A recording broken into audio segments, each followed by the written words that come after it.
Welcome to the India Today Business Today studio here at the World Economic Forum at Davos, and it gives me great pleasure to introduce Union Minister Ashwini Vaishnaw ji, Railways, Information and Broadcasting, Electronics and Information Technology. Vast portfolio, sir, and you've been here at Davos on the front foot. I want to begin today by getting you to speak a bit more about this comment that was made, which you have already responded to, about India's status and progress as far as AI is concerned. There were some remarks that we are not right up there. What would you say on that, sir? There was a kind of lack of information. That's why that comment had come. So in many forums now people understand how systematically we have worked on the all the 5 layers of AI stack.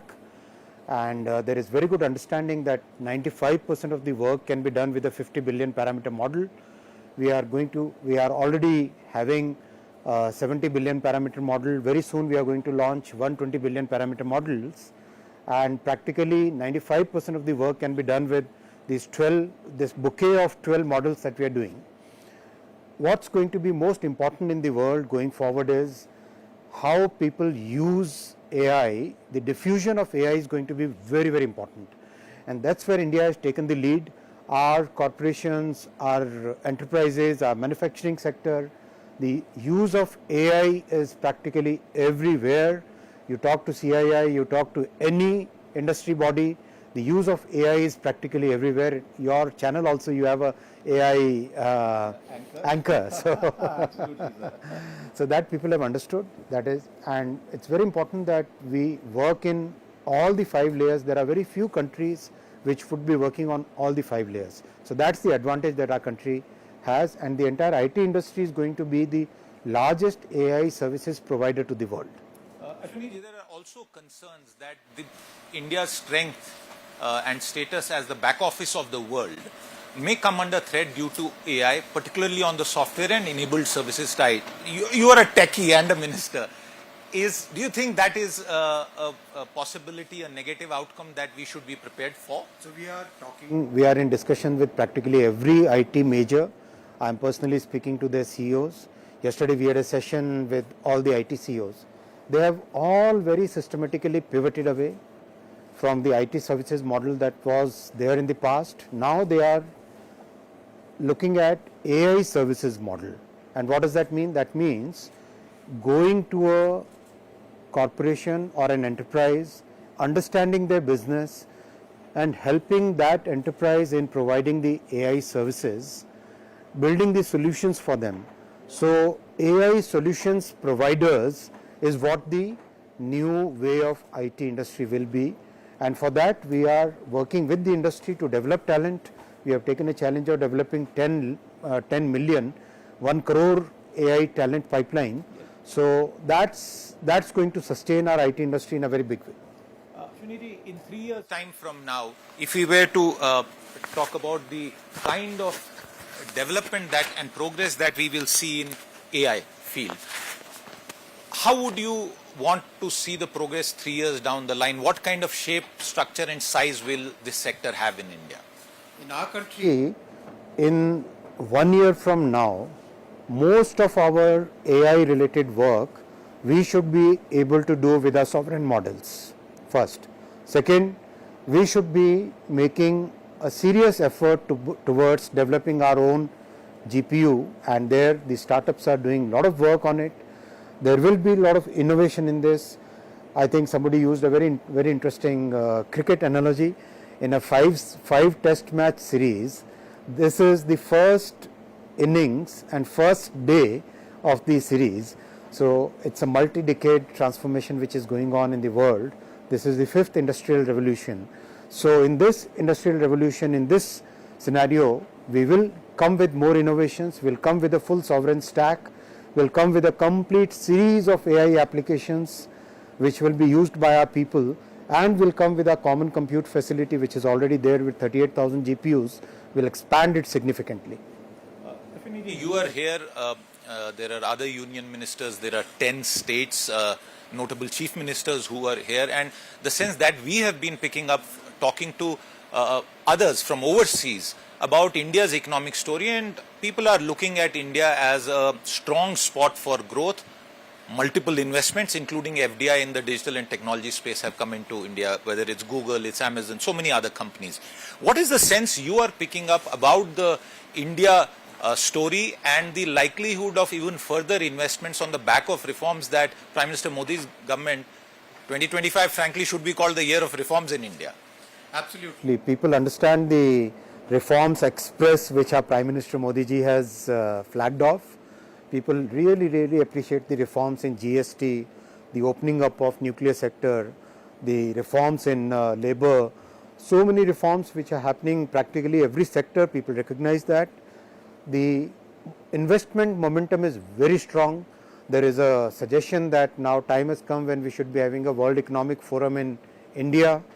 So that idea has also come, kind of autumn Davos in India. So that idea is also Has being... the city been decided, sir?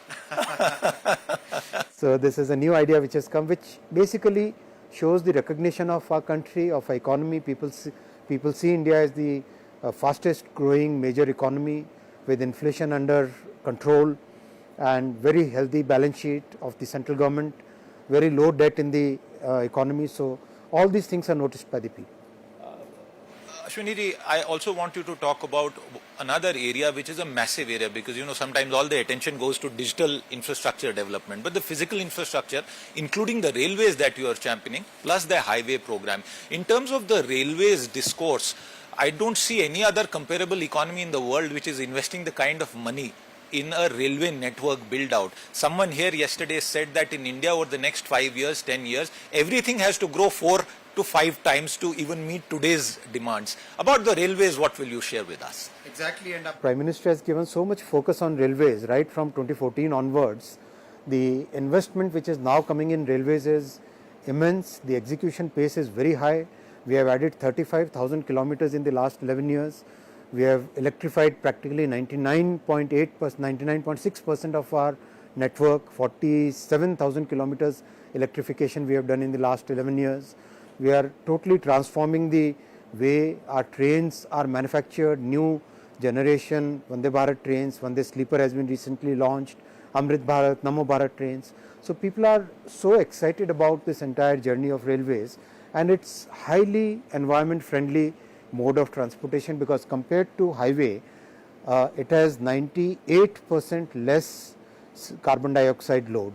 So it's very important that for a sustainable growth, for a clean growth, we keep on our focus on railways. Sir, in terms of electrification, I am talking about railways electrification and tying it with the broader climate goals that India has adopted, including the EV push for road transport. If you could talk a bit more about the railways electrification program, and in 3 to 5 years, what kind of achievements are we likely to see? Our railway electrification program is now completing another few months, and it will be completed. So this will be now over. We are actually closing down the organization which was established for setting up for doing the railway electrification. So it's a very satisfying journey. Our Prime Minister's focus was very important, and that has really helped us reduce the carbon footprint in our country.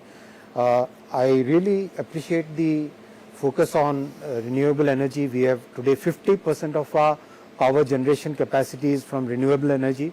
Out of the 500 gigawatt, 250 gigawatt is from renewable energy sources. So that's a very important, significant point.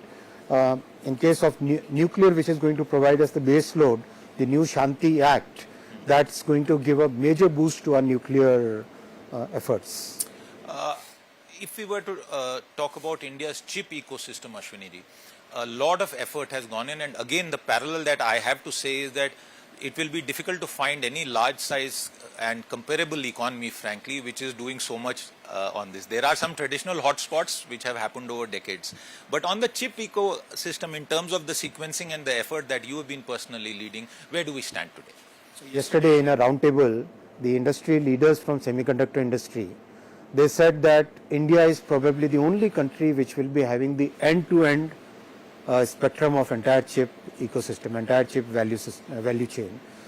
Today we are designing 2 nanometer chips in our country. There are 24 startups which have started designing their own. There are thousands of students, more than 65,000 students who are designing chips, manufacturing them. So the design part of it. The fabrication, our fab is coming up very well in Dholera. The ATMP units, 9 of them, they are coming up very well. They are starting the commercial production in 2026. The downstream electronics manufacturing industry. So this entire chain is now coming up, taking shape in our country. And good thing is electronics manufacturing and IT services combined are very large export economy. Today electronics manufacturing has become, electronics exports has become the third largest exported item after petroleum and engineering goods. Very soon it will become the second largest export item. So the growth in the last 11 years in electronics manufacturing is 6 times, electronics exports is 8 times, semiconductor is a new industry which has set up, the design ecosystem is developing very fast, the talent pipeline is growing very rapidly. So it's a factor which the entire world has taken note of, and our path is very well calibrated and very well thought through. By 2030 we should be doing 7 nanometer chips. By 2032 we should be doing 3 nanometer chips. So that path is very clear. You are also Information and Broadcasting Minister. And one of the things I want you to talk about is the overall context of the global trade-related disorder. India has over the past 2-3 years now been working very hard on trade deals. Hopefully we will have some good news around the corner on the European Union trade deal also. In all of this turmoil, how would you explain to investors, particularly here, as to what India's macroeconomic policy and trade-related policy efforts are going to be? It's a very good question. And just in the morning we had a session with investors. The key takeaway is India is going to grow at 6 to 8% real growth and 10 to 13% nominal growth with a moderate inflation in the range of 2 to 4%.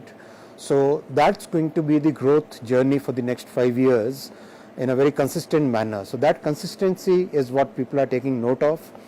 That inclusive growth is what people are taking note of. That thoughtful simplification of the laws and removal of archaic statutes from the statute book, that also is being taken note of. The reforms which are happening in sector after sector. So that big macro picture shows that India is a very resilient and a growing economy. So everybody wants to be a partner with it, and our openness to develop good, healthy, balanced trade agreements with UK we have done, with Australia, with New Zealand, with EFTA nations, and currently we are in negotiation with Europe. So all these things are very important factors in the growth journey that we see ahead. What is the stated line on the US trade deal, sir? We are continuously negotiating with them, and hopefully we should definitely get some good results in the coming times. One final question. If any investor were to today ask you about comparing India as an investment destination with any other country, and particularly in Davos for the last 3 years ago, China +1, India's mention was right up there, what would you tell them? Today people are looking at India as a very trusted and a very reliable supply chain and value chain partner. Why I say supply chain as well as value chain? Supply chain is simply supplying the materials, value chain includes design.